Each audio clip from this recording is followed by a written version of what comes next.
¿Qué tal? Siguiendo con el video de los buffer caché en Postgres, vamos a hablar del área principal y la más conocida en realidad en el mundo de Postgres. Me refiero a conocida a nivel de que si vas a investigar algo de buffer caché, siempre esta es la área donde es el más sonado, ¿no? Pero ustedes saben, o en el video anterior, cuando les mostré, no solamente hay áreas como el share buffer, sino hay otras áreas que nos ayudan a tener el funcionamiento que tiene Postgres, ¿no?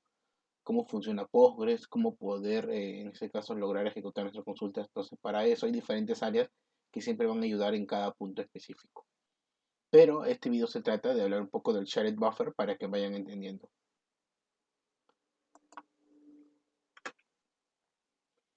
El shared buffer es una de las áreas de caché más importantes, ya que cuando se ejecuta una query y Postgres intentará meter los datos trabajados en esa query al caché. Recuerda que los datos a mención se refieren a los block page.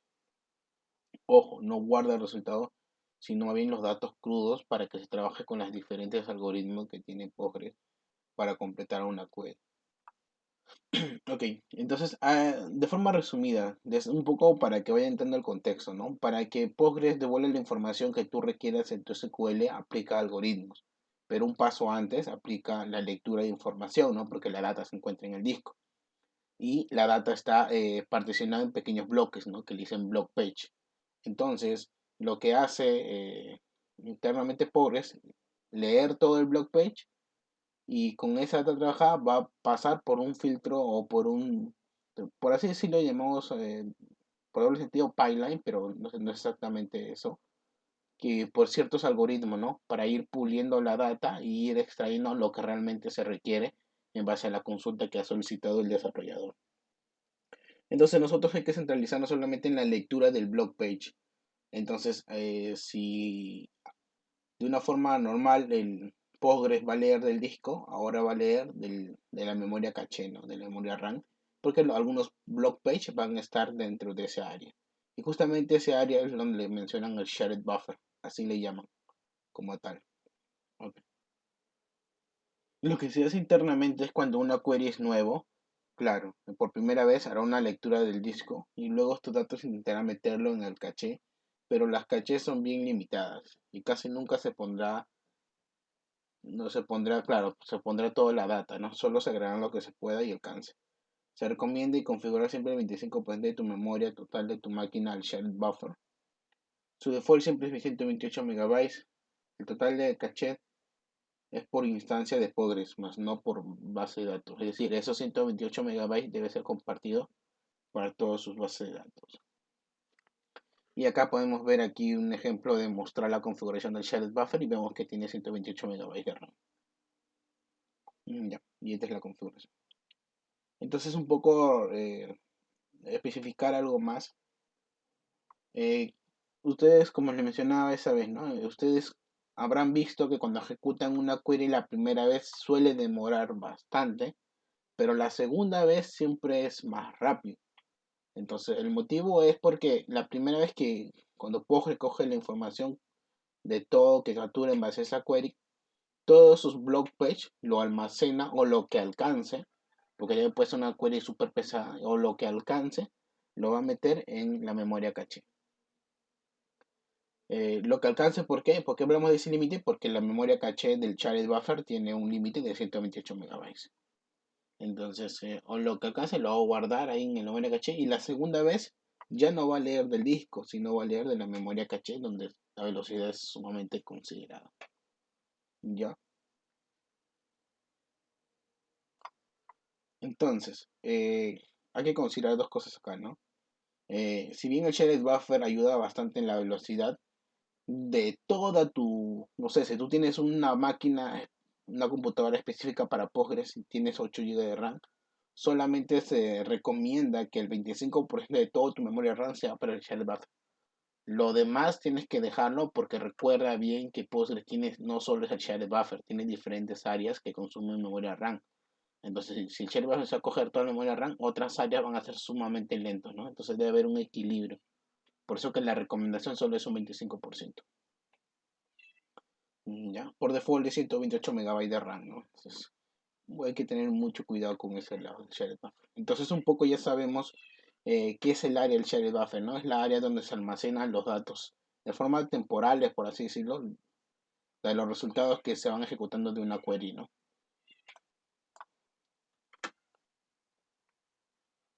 Bien, entonces voy a mostrar un poco la simulación referencial para que se den una idea a detalle. Bien, entonces como continuaba, esta es una simulación referencial, ¿no? Entonces, cuando se ejecuta un SQL hay un componente en Postgres que valida con los datos que se requieren en esa consulta, se encuentra en el caché o en el disco. No confundas con el resultado de la query, ya que lo que se guarda en caché es la data cruda en el formato block page. En el flujo de la lectura del disco, después de sacar la data se guardará en el shared buffer, para que cuando una consulta nueva o la misma se ejecute de nuevo, Postgres podrá coger la data que se puede lograr almacenar en el shared buffer, logrando así que las consultas se ejecuten rápido. Cuando hablamos de almacenar el shared buffer, básicamente se interpreta a una cierta área de memoria RAM que guarda esa información, ¿no? Solo que a nivel técnico en Postgres se llama shared buffer. Ahora, mira, acá hay un ejemplo para que se puedan guiar. Proceso backend de Postgres. Dentro de Postgres hay varios procesos para poder leer la consulta, traducir la consulta y nuevamente reescribir una consulta. Y después hay otro proceso para simular cuáles son los algoritmos necesarios para poder traer la información. Y lo otro es obtener la información, ¿no? Para trabajarlo con los algoritmos de Postgres. Y justamente hay que centrarnos en esa parte. Dentro del proceso de backend de Postgres van a buscar si existen datos en el caché para esa consulta. No sé, puede ser esta consulta que esté acá como ejemplo, ¿no? Select from usuarios por fecha y ordenamiento. Si no existe, va a coger del disco físico, ¿ya? Y va a devolver la información al proceso backend porque seguro lo está requiriendo. Todo este proceso siempre suele demorar un poco dependiendo de la cantidad de data que tienes, ¿no? Y va a demorar, digamos, considerablemente. Pero ¿qué pasa, no? Si se fijan bien, pasó por este flujo, pero acá hay un flujo opcional que se está haciendo también la primera vez, ¿no? Que es que los resultados también se están asignando al shared buffer, ¿ya? O sea, la memoria, al área de la memoria RAM que guarda la información. Ya, entonces cuando ejecuto yo la consulta una segunda vez, va a llegar acá y voy a decir, ¿existen datos del caché para esta consulta? Le va a decir que sí. Entonces el shared buffer va a leer la información y lo va a devolver. Este proceso, como es todo en memoria RAM, como es todo dentro del caché, es sumamente rápido para devolver la información. Y es por eso que uno puede interpretar cuando ejecuta una vez, dos veces, tres veces, cuatro veces la misma consulta, siempre la velocidad va a ser disminuida, ¿no? Hasta un cierto punto, claro. Entonces, esto hay que tener en claro, ¿no? Entonces, ojo, acá hay algo sumamente un detalle importante. ¿Qué pasa si el share buffer ya tiene 128 megabytes? No sé, porque posiblemente otras consultas hayan llenado el share buffer y yo ejecuto nuevamente otra consulta. Lo que va a hacer Postgres es internamente, es que tú tienes 128 megabytes y yo quiero guardar 30 megabytes más porque es otra consulta. Entonces va a intentar eliminar los antiguos o los que ya están ahí, lo va a reemplazar por la nueva data, ¿no? Y eso hace que los antiguos que estaban en el shared buffer se van a ir descartando y posteriormente desapareciendo porque van a sido reemplazados por los nuevos page blocks que se van guardando, ¿no? Ojo que, por ejemplo, si tú tienes un select from, no sé, un select count y tu resultado de toda esta query es 89 porque tu count es la cantidad, no es la contabilidad de los registros. No es que ese 89 se guarda en este shared buffer, no es así. Lo que se guarda es los 89 registros en el shared buffer. No se guarda el contador. Por eso que acá dice, ¿no? No confundan con el resultado de la query, ya que lo que se guarda en caché es la data cruda en el formato de block page. Entonces consideren eso sumamente importante porque no es que se guarda el resultado final o un promedio o un mínimo, un máximo, sino se guarda los datos con lo que trabaja para lograr el resultado Eso es el punto.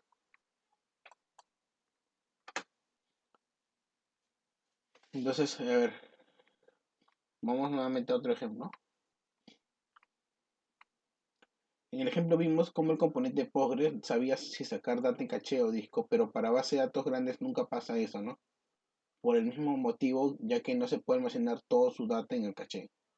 Para eso, el componente Postgres es capaz de calcular y saber qué data está en el caché y en el disco, logrando así que lea de ambos, es decir, una query puede utilizar la data del disco y también del caché, y esto casi siempre pasa. Y durante este proceso puede que esta data sacada de ese disco se guarde en el caché y ocasionará que la data almacenada en caché actualmente será reemplazado por la nueva, pero solo lo que Postgre considera almacenar. Entonces, claro, sabemos que hay queries sumamente pesadas, hay queries que realmente son, que no van a caber siempre todo en el shared buffer, ¿no? Entonces, lo que hace Postgre es que ya está bien. ¿Existen datos en el caché? Sí, ¿no? Bueno, la primera vez pasa por el disco físico y guarda solo una parte, porque también como el resultado capaz es demasiado, pesa más que la cantidad que pueda soportar Share Buffer, no lo va a guardar todo, ¿no? Lo guarda solamente una parte. Entonces, la segunda vez que Postgres intente o tú que intentes ejecutar la consulta, Postgre va a validar, ¿no? ¿Hay datos en caché? Sí, pero solamente hay una parte nada más. No está todo el resultado. Y lo consecuente lo va a buscar en el disco físico y así de alguna forma va a traer la información de las dos áreas, ¿no? Y naturalmente esto siempre pasa en un escenario donde hay demasiadas consultas que, que, que traen demasiada data, entonces que no se puede aguantar el shared buffer. Ustedes dirán, ¿no? Oye, si aumentamos la memoria van a ser más... Sí, es cierto, un punto ayuda, pero no siempre es la idea, ¿no? Porque nosotros nos enfocamos siempre en cargar una data, pero recuerdas que en una base de datos gigante existe demasiada información que ya la memoria RAM no va a calzar para esto. Esto solamente es un complemento para ayudarnos en algunos puntos del performance, sobre todo cuando es algo recurrente para una consulta, pero igual consiguen que es al lado, ¿no? Durante la lectura del disco los resultados se guardan en el shared buffer, pero solo se guardarán lo que alcance, ya que es muy limitado el share buffer, es correcto. Si el share buffer está lleno, pobremente un algoritmo determina que todo el caché se reemplazará. Es lo mismo, ¿no? Que decías, ¿no? Puede que acá esté lleno y nuevamente ejecutes tu consulta. Aquí va a intentar reemplazar por algunas informaciones o buffer que estén de alguna forma antiguos. Ese sí ya criterio de Postgres. Y va a poner los nuevos, ¿no? Y la segunda vez va a leer por dos. Es muy importante que conozcan esto. Entonces, hasta ahora ya hemos visto cómo internamente en el componente Postgres a ver, valida primero si necesita leer realmente del disco o necesita leer realmente del caché. Ya. Entonces, si no necesita el disco, lee todo el caché. O puede leer de ambos, ¿no? Como estamos viendo en este ejemplo de acá. No necesariamente es uno o el otro, ¿no? Puede ser ambos para que trabajen de forma correcta. Y justamente como hemos mostrado los ejemplos, ¿quién es la persona que se encarga de saber eso? ¿No? Hoy leo del disco, o leo del caché, o leo de ambos. Justamente se le llama Buffer Manager. Ese es el concepto que internamente es el que gestiona los datos, qué datos debe consultar, ¿no? De la RAM o del disco. ¿Ya? Es como una capa. Pues el shared buffer siempre va a estar acá, pero el buffer manager es como una capa que envuelve esto, ¿no? Este es parecido al ejemplo que les he mostrado, ¿ya? Entonces vamos un poco al detalle a mencionar. Comentamos que había un componente que al realizar una consulta tenía la capacidad de poder saber si leer los datos directamente del disco y directamente a caché, ¿no? A este componente se le llama Buffer Manager, como mencionamos, donde administra la transferencia de datos entre la memoria compartida y el almacenamiento persistente y puede tener un impacto significativo en el rendimiento. El administrador de buffer de Postgre funciona de manera muy eficiente. Recuerda que el Shared Memory es el lugar donde se encuentran las diferentes memorias reservadas, entre ellas el Shared Buffer. No hay una documentación exacta del Buffer Manager, pero también ayuda a otras áreas de memoria reservada, ¿no? Es que sí es que el shared buffer se tiene como capa el buffer manager que ayuda a gestionar las lecturas de datos del caché del disco. O sea, de una forma también por mi lado de investigación no alcancé el detalle de entender qué es el buffer manager a nivel, digamos, interno, no profundo, sí, pero a nivel de resumen es la capa que básicamente te ayuda a gestionar eso, tal cual, los datos entrantes para ver si leer del disco o leer de la memoria RAM. Ya, básicamente es una pequeña capa nada más que se requiere. Igualmente acá dejo un link para que se vayan guiando de una documentación. ¿Ya? Este es igualito a la imagen anterior, solo que es el nivel más general, ¿no? Entonces no se olviden que el Buffer Manager es la capa interna que nos ayuda a poder saber si leer del disco o leer memoria RAM o de ambos. Bueno, este es otro dibujo como el Buffer Manager recibe un proceso backing y este procede a leer el disco también. El page block es almacenado en el shared buffer, ¿no? Claro, acá tenemos, ¿no? Solicitud de un backend, el Buffer Manager. Bueno, básicamente acá dentro de esto se encuentran los buffers, ¿no? Que se guardan, en este caso los dentro de la memoria RAM, sino que todo esto abarca todo este concepto que menciono, ¿no? Entonces, si se fijan bien, va a leer la data y si no encuentra dentro de la base de datos, cogen el bloque, ¿no? El bloque, el page block, se encapsula dentro de un buffer y esto se guarda acá, en la memoria RAM. Sino que acá este cuadrado hace ver que está dentro de este área del buffer manager, pero buffer manager recuerda que es la capa nada más y el shared buffer es el que contiene todos esos datos, ¿no? En memoria RAM. El shared buffer recuerda que es solo memoria RAM, así que esto hace referencia a memoria RAM nada más.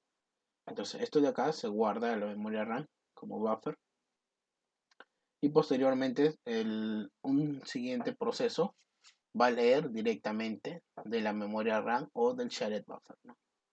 ¿Y quién te ayuda a gestionar eso? El buffer manager. Y ya no lee de acá. Entonces, eso deben considerar bastante, ¿no? Es lo mismo, ¿ya? Inclusive tiene varios conceptos de buffer tag, buffer ID, entre otros, porque cada buffer también inclusive puede tener un ID, entonces, pero eso no hay que irnos tanto al detalle, hay que irnos al nivel general porque la idea es por lo menos entender un concepto general de cómo funciona, ¿no? Entonces, recapitulando, como mencionaba, ¿no? El buffer manager te ayuda a controlar si debe guardarlo o si debe coger la información del shared buffer o debe ir directamente al disco, ¿no? Si no existe, va al disco. El disco lo que va a intentar es coger el bloque, encapsularlo dentro de un buffer y ese buffer se va a guardar dentro del shared buffer, ¿no? Y la tercera vez que quieras acceder al mismo, consulta, por ejemplo, o la data que estás buscando se encuentra ahí, entonces va a coger directamente del shared buffer, ¿no? Entonces, no hay documentación exacta si el Buffer Manager, aparte del Shared Buffer, también ayuda a otras áreas de memoria reservadas que forman parte del Shared Memory. Lo que sí fijo es que el Shared Buffer se tiene como capa el Buffer Manager, ¿no? Que ayuda a gestionar lectura de datos de caché y recuerden que el Shared Memory solo es un concepto, ¿ya? Un concepto es como a nivel conceptual un grupo que almacena ciertas áreas de memorias que es compartidas, ¿no? Y dentro de estos el Shared Buffer.